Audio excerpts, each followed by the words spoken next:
the Bible has a lot to say about prayer. Many books have been written about prayer, but the greatest example that in the Bible that I see about prayer is Jesus. Jesus taught the disciples a model prayer, and he gave them this after they said, "Lord, teach us to pray." And he said that when you pray, you should pray. And we all know the Lord's Prayer, and Jesus broke it down so well. But there's a part that is really important that says, not our will, but thy will be done. That's a tough thing to say because we have things that we want to see and we don't want to let go of. People, events, places, problems, burdens. We all, memories. We have these things that are so hard to lay down.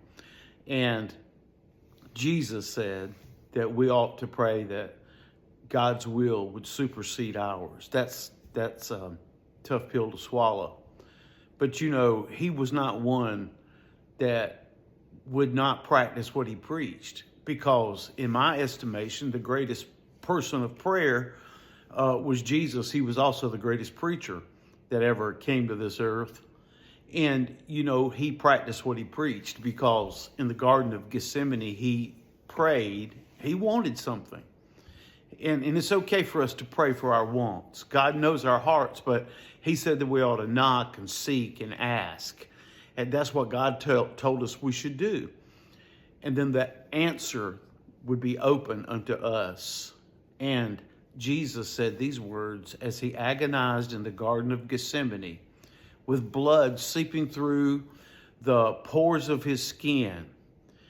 He said, "Lord, if it be possible, let this cup, the crucifixion, the death, the pain and the agony that he was about to endure, pass from me."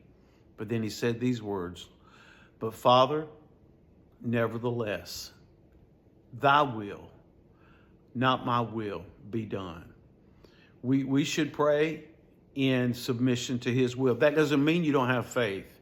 What that means is, I trust God more than I trust me.